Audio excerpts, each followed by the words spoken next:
votre vécu, ce qui la rend particulièrement intéressante et riche. Et j'ouvre le débat. Questions, commentaires. Monsieur Pécoulès. Il y a bien un précédent unioniste, c'est donc janvier-mars 1918, où dans des conditions extrêmement difficiles là aussi, n'est-ce pas? Eh bien, donc la révolution russe avait déjà 4 mois d'existence, 5 mois. Eh bien, les Sfatul Țării, le conseil du pays, a décidé l'union avec la Roumanie, n'est-ce pas? Donc c'est quelque chose qui a existé quand même. Hein. Et on a dit, là aussi, il y a des légendes comme ça, que c'était donc parce que des troupes roumaines étaient entrées en Bessarabie, disons, en ex-territoire occupé par les Russes. Eh bien, non, donc il faut rétablir la vérité historique. Donc, le Conseil national avait préconisé donc d'abord l'indépendance, et il s'est vu attaqué par les armées russes. Il y avait toute une armée en Ukraine, il y avait 2 armées en territoire roumain donc, qui étaient repliées donc, en Moldavie, et donc c'est à cause de l'agression des Russes, de Trotsky et de Lénine, que les Roumains ont protégé le Sfatul Țării. Dites-moi si j'ai raison.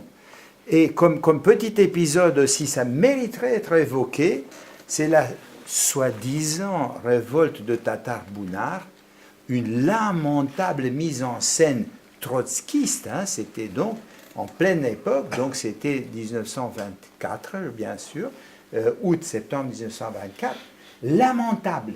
On nous a mal appris l'histoire. Tapez sur Internet la révolte de Tatar Bunar, c'est un truc complètement délirant. C'est un nombre, je ne sais pas, 200 agents soviétiques, on était déjà soviets, n'est-ce pas, des agents soviétiques avec des armes, ils avaient même un petit canon, hein. Ils avaient, je ne sais pas, 150 mitrailleuses, etc., lourdement armés, ils avaient apporté beaucoup de fusils, 1500 fusils.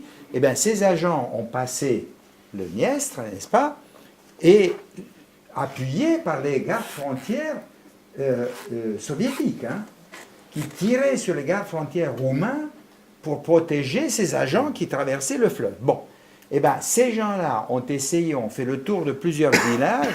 Tout ce qu'ils ont réussi, c'était de racketter les pauvres Roumains. Ils ont piqué de l'argent aux paysans. Aucun paysan ne se ralliait à eux, mais ils étaient armés, ils terrorisaient la population, ils ont tué des maires, des villages et leurs familles. Donc, ils les ont exécutés en arrivant sans discuter.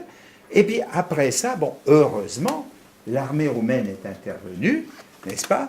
Et tout ça, ça a fini de façon absolument grotesque. Le responsable, qui se faisait appeler Lénine, enfin, comme Lénine, c'était un surnom, eh bien, les 2 chefs se sont enfuis tous les 2. Ils ont dormi dans un champ de maïs et un avait de l'argent. Donc, c'était le chef avait l'argent.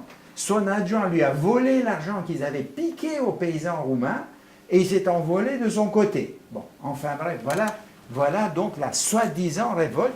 Et donc, la morale de l'histoire, c'est qu'il fallait l'intervention de l'armée roumaine pour mettre fin à cette provocation.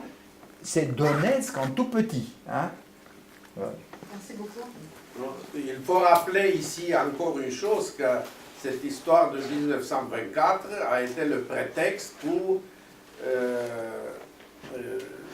a été la cause pour interdire le parti communiste en Roumanie, qui plaidait justement en faveur et pour défendre ces terroristes venus de l'Union soviétique. C'est ça l'histoire du Parti communiste roumain et l'interdiction... Et de l'international communiste. Et de l'international. conservé pendant des années. C'est hallucinant. L'Élysée, ça vaut le coup. Hein.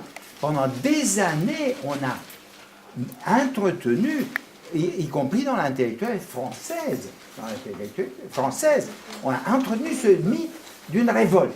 C'est la révolte populaire voilà, contre la Roumanie. Et il y a eu un procès équitable, ça a été plaidé, il y a même, je ne sais plus quel intellectuel français qui a fait le déplacement, etc. On a vu que c'était un truc absolument grotesque, une saloperie trotskiste, voilà. Ce qui se passe encore aujourd'hui pour la Moldavie, c'est ça, parce que cette Alors, continuité faut pas que ça recommence, communiste bon sang, est oui. une réalité, malheureusement. Ils sont parfaitement professionnels dans ces opérations de manipulation. C'est ça le grand danger, à mon avis. Je parle sur le grand Non, dites-moi si C'est j'ai la eu tort. menace, Et sur la sur- première partie, non, avec la déclaration de l'Union, Oui, oui, moi j'ai Pas mentionné toute seule. ça. Oui, j'ai mentionné ça. Je dis que comme le public est très avisé, moi je ne me suis pas arrêtée en détail. Il y a des choses à dire là-dessus. Sur chaque date historique, il y a des choses à dire, des choses à dévoiler. Et ça, je crois qu'une simple conférence comme ça, très très brève, ne suffit pas parce qu'il y a des éléments à rajouter. Et c'est bien sûr que vous avez raison. Et ce révolte de Tatar-Bounar a été enseigné en tout détail dans les manuels d'histoire à l'école, comme si c'était le phénomène, un événement exceptionnel. Oui, malheureusement, nous avons grandi dans cette atmosphère d'idéologisation où l'on élevait au rang des héros des personnages qui ne le méritaient pas. On a eu des monuments, etc. C'est bien de pouvoir rompre avec ce passé soviétique et de s'éclaircir un beau jour, de s'émanciper. C'est ça qui nous manque aujourd'hui en République de Moldavie, en parlant de la population majoritaire. D'autres commentaires.